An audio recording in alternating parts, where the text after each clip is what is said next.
For 2 years, my lemon tree never produced a single flower. It looked healthy green and full of leaves, but season after season, there were no blooms and no fruit. Then I discovered one simple technique that completely changed everything. I stopped watering the tree the way most people do, and within just 30 days, the entire lemon tree exploded with flowers. Today, that same tree produces lemons almost every week. If your lemon tree refuses to bloom, if you've been waiting for months without seeing any flowers, or if your tree grows beautifully but stays completely unproductive, this video could completely change the way you grow citrus forever. Because the real problem is not just getting flowers once. The real challenge is understanding why your lemon tree is stuck in vegetative growth, what signals are blocking reproduction, and how to permanently shift the tree into productive flowering mode. By the end of this video, you'll know exactly what your lemon tree has been trying to tell you all along. One of the most frustrating problems in gardening is owning a lemon tree that looks perfectly healthy, but never produces flowers or fruit. The leaves are green, the branches keep growing. Sometimes the tree even looks stronger every season. Yet despite all that growth, there are still no lemons. Most people assume the problem is bad luck, poor genetics, or simply lack of patience. But in reality, lemon trees almost never stop flowering for just one reason. Usually, several small problems are happening at the same time. Sometimes the fertilizer is wrong. Sometimes the watering routine keeps the tree too comfortable. Sometimes the tree has poor structure and lacks productive branches. Other times, the plant does not receive enough sunlight, has root restrictions, or simply has not reached maturity yet. The key is learning how to read the signals your tree is already showing you. For example, if your lemon tree has very dark green leaves, long branches, and aggressive growth, but no flowers, the tree is probably receiving too much nitrogen. It is focusing all its energy on producing leaves instead of reproducing. If the tree grows tall and narrow with very few side branches, then the problem may be poor structural development. Lemon trees flower much better on lateral branching growth, not on one dominant vertical stem. Understanding these signals is extremely important because successful flowering begins with proper diagnosis, not random guessing or constantly changing products and fertilizers. One of the biggest mistakes lemon growers make is overfeeding their trees with nitrogen. This usually happens with good intentions. People see the tree growing, want to help it grow faster, and start applying general-purpose fertilizers rich in nitrogen. At first, the results look impressive. The leaves become darker, green branches grow rapidly, and the entire tree appears lush and healthy. But after months pass, there are still no flowers. The reason is simple: excess nitrogen strongly stimulates vegetative growth. The tree becomes obsessed with producing leaves, stems, and canopy expansion instead of shifting into reproductive mode. And here is one of the most important truths about citrus growing. A lemon tree does not flower better just because it looks bigger or fuller. In fact, some of the leafiest and most vigorous lemon trees are often the least productive. Once a lemon tree reaches flowering age, its nutritional balance must begin shifting away from pure vegetative growth and toward flower and fruit production. This is where phosphorus and potassium become much more important. Phosphorus helps stimulate flower formation, while potassium strengthens flower development and future fruit growth. Nitrogen is still necessary, but it should no longer dominate the feeding program. One of the first major changes I made was stopping all high nitrogen fertilizers and replacing them with a flowering-focused routine using bone meal for phosphorus, small amounts of wood ash for potassium, and occasional compost tea to maintain balanced organic nutrition. That combination completely changed the signals my lemon tree was receiving. Now we arrive at the most important part of this entire process: water stress. And yes, this is the exact technique that finally triggered flowering on my lemon tree.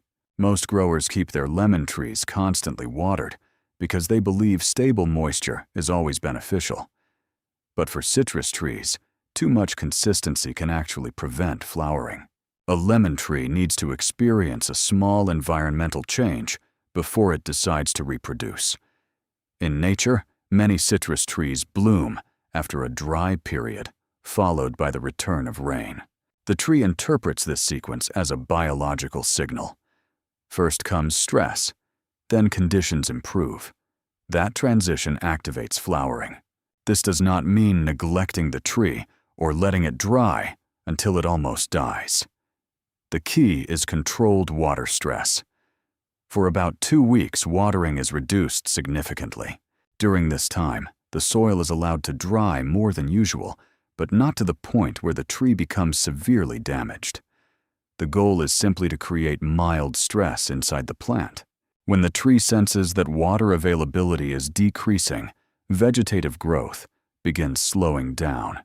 Hormonal balance changes, and the tree starts preparing for reproduction instead of endless leaf production.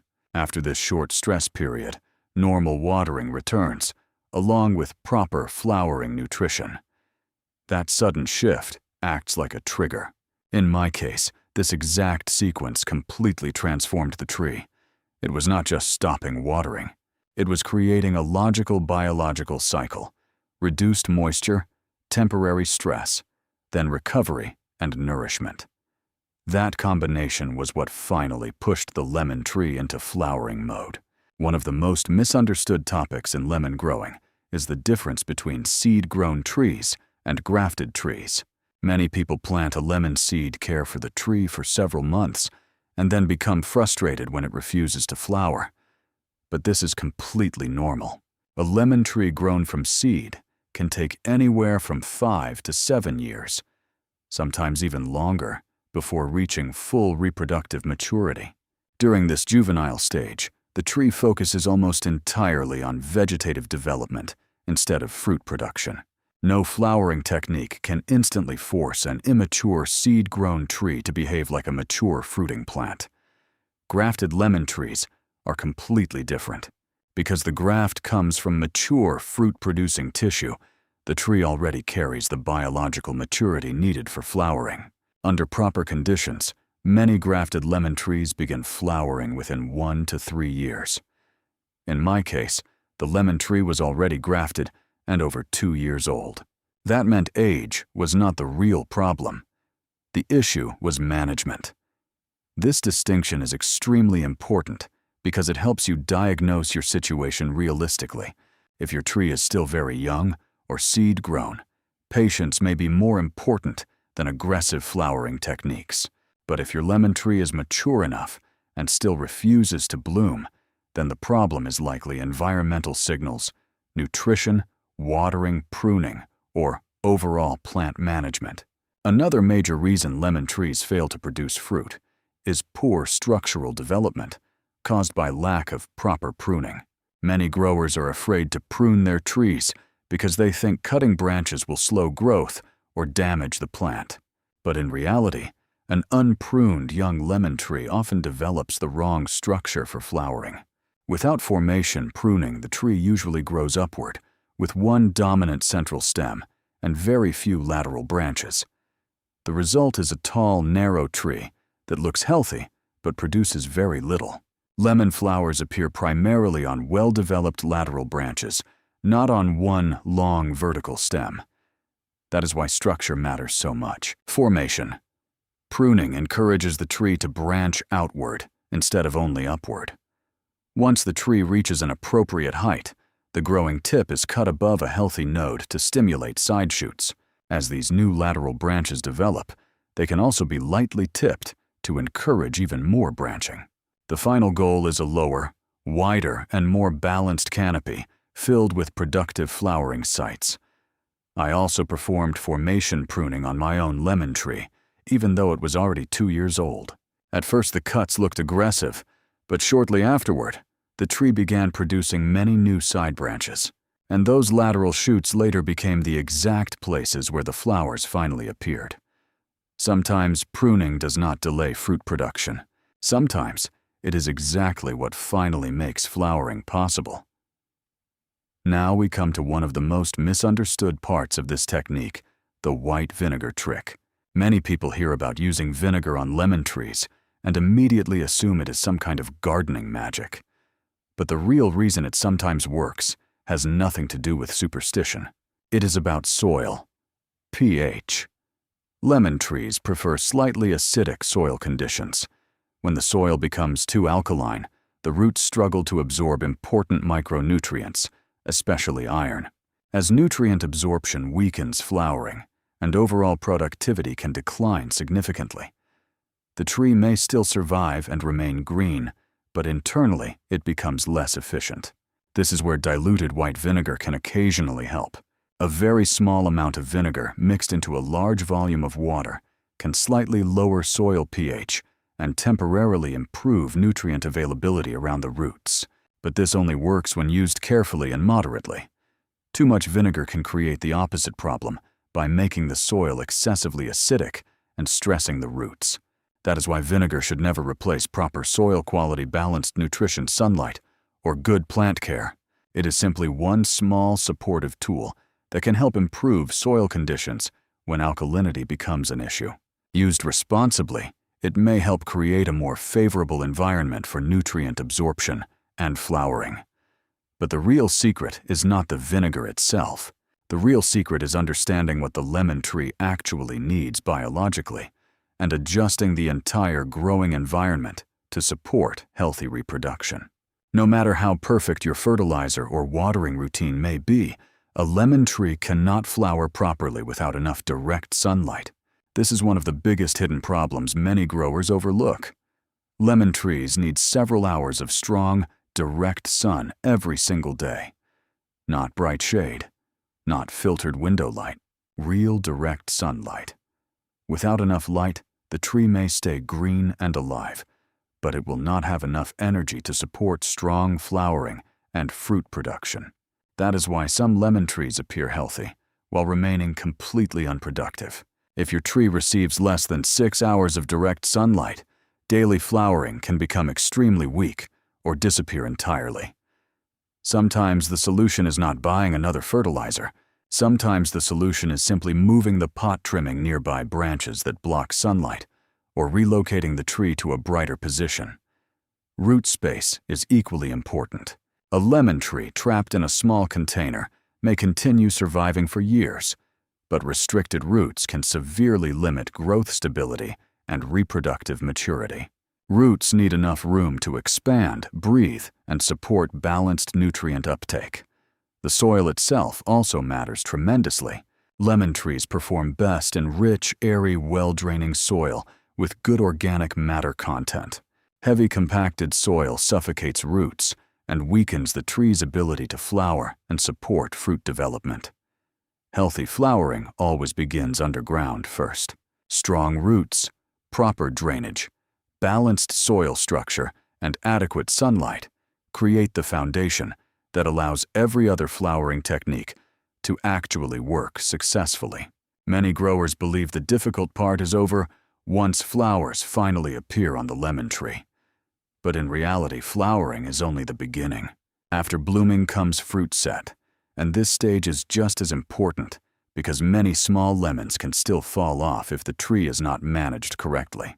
Lemon trees are self-pollinating, but you can still improve pollination manually. A soft brush moved gently from flower to flower in the morning can help distribute pollen more effectively.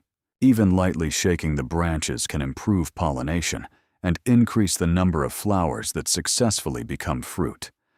Once tiny lemons begin forming, the tree enters a very sensitive stage. It is completely normal for some small fruits to drop naturally. The tree automatically regulates how many lemons it can realistically support. However, losing almost all the fruits usually indicates a problem. The first major cause is lack of water after flowering. Controlled drought stress helps trigger blooming, but once fruits begin developing, the tree must return to stable moisture conditions. If dryness continues during fruit development, fruit drop increases dramatically. The second cause is nutrient deficiency. Flowering and fruit formation require large amounts of energy, so the tree now needs proper nutritional support. The third cause is pest pressure, especially sap-sucking insects. Like aphids and scale insects, that weaken new shoots and developing fruit. And finally, some trees simply produce more fruit than they can sustain. In those cases, partial fruit drop is a natural self-balancing process that should not cause panic. If your lemon tree refuses to flower, the solution is usually not one magical trick.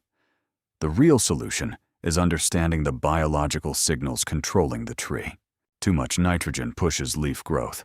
Constant watering keeps the tree too comfortable. Poor pruning limits productive branching. Weak sunlight reduces energy. Small pots restrict roots. Incorrect soil. pH blocks nutrient absorption. Once you correct those signals, the tree finally shifts into reproductive mode. That is exactly what happened with my lemon tree.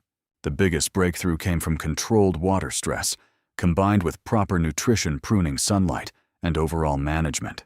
And once all those pieces finally aligned, the tree responded with flowers. That is the real lesson here. Lemon trees are not random. They respond directly to the conditions we create for them. If this video helped you understand your lemon tree better, don't forget to like, subscribe, and share your experience in the comments. How long has your lemon tree gone without flowering? And what technique are you planning to try first?